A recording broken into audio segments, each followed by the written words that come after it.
Okay.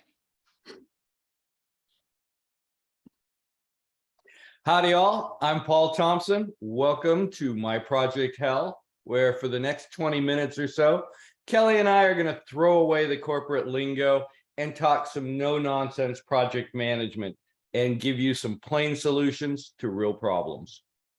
And I'm Kelly Schockler, and in this week's episode of My Project Hell, we're going to change things up. Paul and I are firm believers in doing things differently and avoiding ruts. We can all get into ruts, us included. So in this show today, we have figured out it's time to share some fresh ideas and perspectives. So today we have design thinking practitioners, strategists, facilitator, and coaches, Justin Knecht and David Townsend joining us. We're going to interview them about their views on design thinking. They are together one another's better half for their design thinking company, What Could Be, where they unlock the power of design thinking for projects. So organizations can get on the path to creating more things people love and fewer things people hate. That's their tagline, and I love it. All right, Justin, David, thank you for joining us today and being open to sharing your design thinking wisdom with our listeners. We hear so much about design thinking these days, right? And how it can be a differentiator in the way that problems and are solved. I think it's a powerful tool, at least in my experience, to help companies figure out how to approach this vast and wonderful universe of problem solving. And I think more specifically, how design thinking approaches can redirect project leaders and project managers in the delivery of those solutions. So to that end, we want to pick your brains and find out more about this. Yeah, welcome guys. Thank you. Let's start off, right? Tell us about how this approach of design thinking and identifying problems early on really, disrupts the old style approach to managing projects and just looking at it as a, planning session. Yeah, absolutely. I'll take a swing at that, and Justin will chip in if that's okay. Perfect. So thanks, Paul. So you mentioned, so design thinking it's a relatively new term. It's not that new. It's been around for about 15 years, but it's often human-centered design is the other phrase that's often used. And I think that's the place to start. So Kelly, thank you. You mentioned we want to create a world where we're making more things people love and fewer things people hate. And to start with, you've got to think about what people desire. I think too often people think from the point of view of what can we build, what will make us money, before they think about, well, what do people actually need? What do they want? What might be a desirable thing? And can I draw a quick sketch? Is that okay? Can I just switch my cam? And Please then, do. So there we go. So we often draw this little Venn diagram where at the top, you've got the word desirability. And this is about thinking about people. So let's think about the people that we're trying to create value for before we start thinking about the business viability. And that's all about making money and so on. And then thinking about feasibility, and that's about what can we build. Okay, so there's a very bad drawing of a spanner, of a tool. And what often happens is people start here, they think, what can we build? Okay, we can build that thing. What can we make money from? What can sustain the business? And then maybe they might look up here and think, who's this for?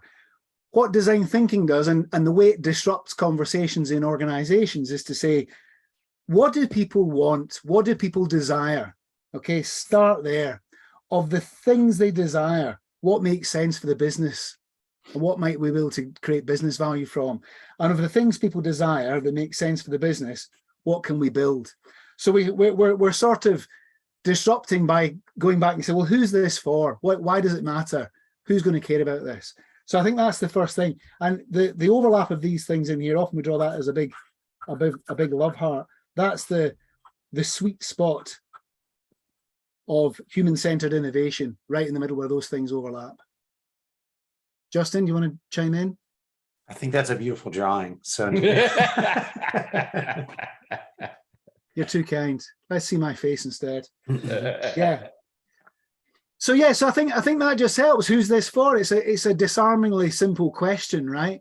But who are we trying to create value for? And as soon as you start bringing people into the equation, you've got an opening to have a conversation about design thinking and about human-centered design. So Justin and David, what would you tell a project manager, excuse me, who's given a project with the problem and solution are already mapped out, and the project manager is identified and the leadership's here? This is what's going to fix our problem. And as PMs, we often, I know me as a PM, I've been handed projects where I'm like, this is not going to fix the problem. I can see that, yet I'm not sure that I always feel empowered to speak up or share. Do you have any insights or wisdom from all your experience for us who don't really have all the authority and power to, and the insight at the beginning of something, of the solutioning process, to navigate that? I know David's got another drawing up his sleeve, but I'll start. I think all project managers and all people on projects should feel empowered to ask that question, because what we find so much in projects, in particular, and I heard someone say this really smart thing about project management, that delivering a project well isn't necessarily as important as delivering the right project well. That what we want to avoid on a project is this idea of great landing, wrong airport. So the idea of like, if we've got the destination wrong to begin with, it doesn't matter how well we execute on the project management. And so what we like to say is even a quick conversation of just a reset of just taking 45 minutes, the length of a meeting, to begin to think about whether we're solving the right problem or not is really empowering. Sorry about this, but my cat loves design thinking, and my wife is away, so the cat is here to participate. Excellent. We love that. We'll make Yeah, sure to so- give the cat credits. I have dogs in my house, so fortunately they haven't joined yet. And if they see Justin's cat, we'll be in for a time. So I'm gonna can I draw one more quick sketch? Is that Of okay? course. David, you can So- draw as many sketches as you want in this Brilliant. session. So this really sort of hopefully illustrates. So what I'm about to draw illustrates a little bit of what Justin was saying, but it's actually something project managers can use. So, you know, if you're sitting in a project sort of, you know, briefing session and somebody says, we've got to do this thing, okay, let's just crack on and do it. And you know the problem, you know the solution already, and you'll maybe just do some well-managed project stage-gated activity, and out the other end is going to pop, you know, this wonderful new thing into the world. That's brilliant if you know exactly the problem and there's no doubt that this problem is understood and you know what to do. You're just going to get on with it. We sometimes call that a straight line project. But if you're not sure how to solve it, then, you know, design thinking helps people start to explore different approaches to the solution. So you go wider, you come up with many more ideas before you focus in on the best idea. And that increases your chances of being more innovative. You know, maybe from being incrementally innovative, you might become a bit more innovative. However, the really interesting stuff and the stuff that we would always advocate, even if it's only a 45-minute question, is, as Justin was saying, go back and say, you know, are we sure we understand the problem correctly? And let's just take a little bit of time. It might be a conversation for 45 minutes to widen our understanding of the problem space before we focus in and say, yeah, this is definitely the right, you know, the right definition of the problem, before we then start developing lots of ideas and then delivering the best idea. So this is what's sometimes called the problem space, and this is often referred to as the solution space. And if I'll just pick a different color, problem space. So solution space is all about, you know, design the thing, the thing right. You know, we've got to build it the correct way. On this side, it's design the right thing. Let's make sure we really understand the problem. Now that you know, this is called the double diamond, and it's a well-established model of the design process. Justin and I have had so many conversations in our careers where even just a little tiny first diamond activity just to have a conversation, to take the conversation over here into the left-hand side, make sure we're all understanding stuff before we set out into the solution space. That brings value. And you can use all kinds of methods to open up your understanding of the problem space before you focus in. You spend time with people. You know, we talked about being human-centered.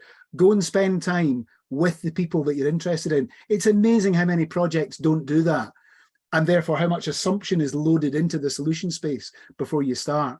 So that little drawing that I've just done, a project manager can say to his or her stakeholders and colleagues, what kind of a project is this? Is this a straight line project? Do we know the problem? Do we know the kind of solution we should build? And if the answer to either of those questions is no, then you've got to start thinking about, you know, widening your perspective on both the solution and the problem. So I love that idea of problem space. Who would you pull into that if you're the project manager, right? To kind of get that shift. How would you, you know, just that little shift kind of get them into it as well? And who? Well, David mentioned some stakeholders, and one was understanding what people actually want. So we talk a lot about having people having spent time with the people that you're designing for.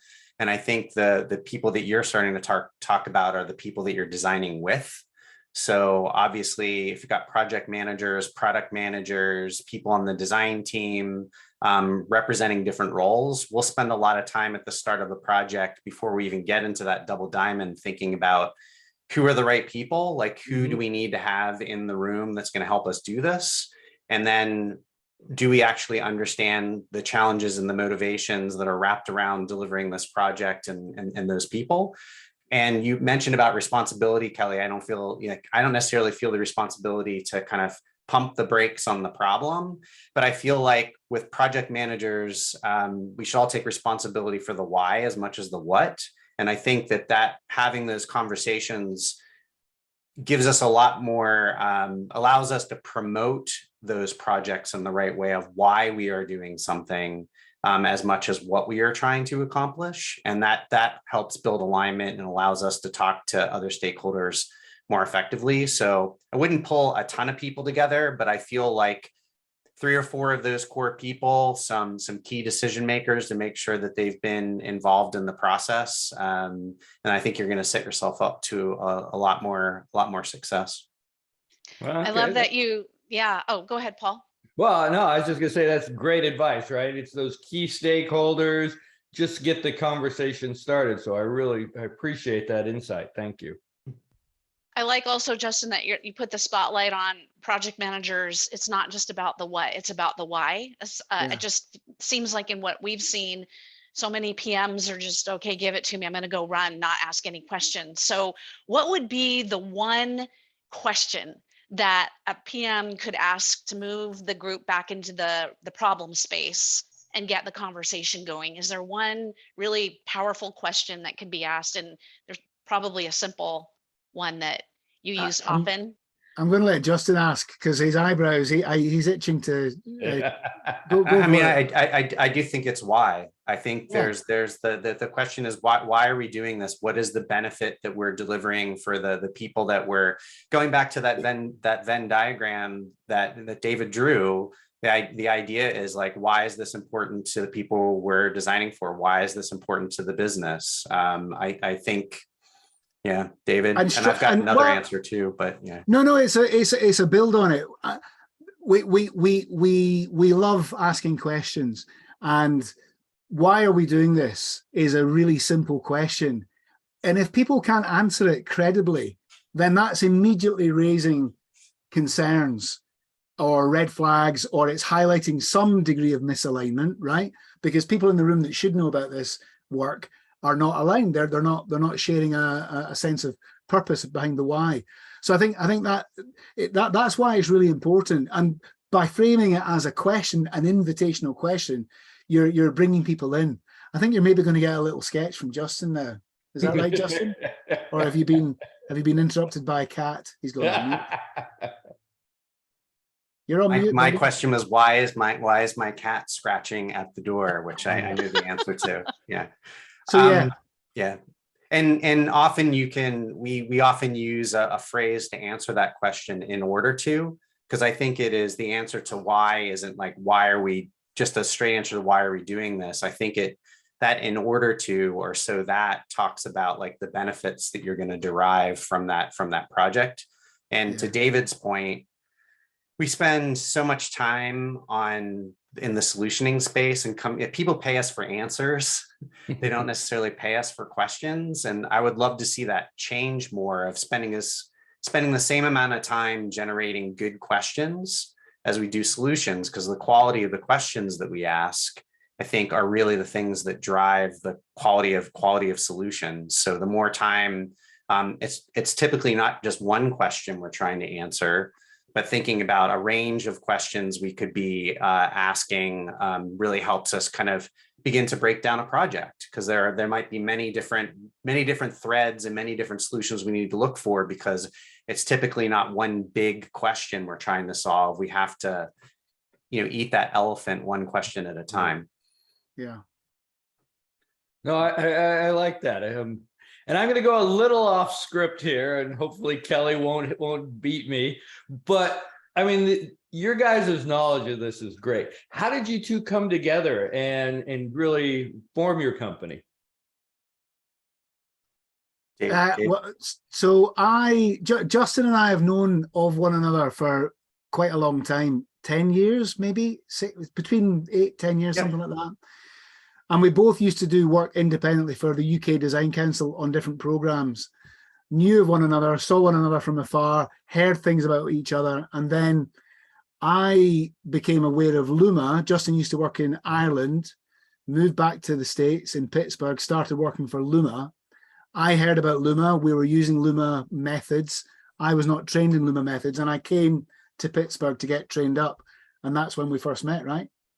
Yeah, it's odd. We both had similar connections in Europe, and we never met there. And then when I moved back to the States and was working in a similar space, that's how we actually met up. And I think kind of the interesting thing about our history, when I think about it, is when I started doing design projects, I was doing more stuff that would be considered interaction design before it was called interaction design, and website development and things like that. And we were taking a human-centered approach, but no one was really talking about it that way. It was just like, why aren't we talking to the people that are actually using the websites? And companies would be asking us to design a web presence and remember brochureware and things like that, where we were taking this approach. And we ended up working for some large clients, and I ended up managing design within Crayola, the creative tool company.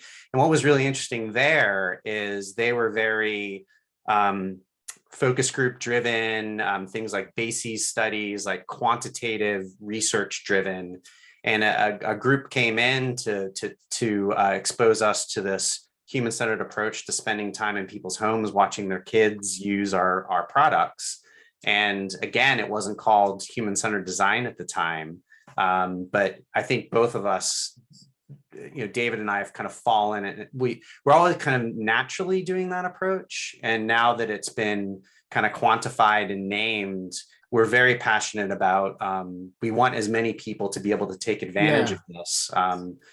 Design is not a silver bullet, but what we see time and time again is like, you can be successful without using design thinking. You're just not going to be as successful as other people that are using it. Yeah, I think that's the thing that enabled it. So we formed what could be a couple of years ago, because we realized that we both have a passion for helping as many people take strategic advantage of the design process and the methods that enable you to navigate across that double diamond. Justin and I are both really passionate that we want to bring, we're not trying to turn everybody into designers, like, making things beautifully pixel perfect or whatever. But we do want as many people as possible who are involved in any kind of project to realize they can succeed more likely, more often, if they start to put a bit of this design method stuff into their work. And the stuff about why, and the way you answer that question, we're touching on some of the methods that we would use. We would use that as a method in a project to help set it up for success. So I think we've got this shared passion for just helping get more people into it. So that's why we set the company up 2 years ago. And David will always be like, and like this is the typical thing. The industry, I think, is really crowded with a lot of people that are delivering training, and we're really passionate about an application first type of mindset.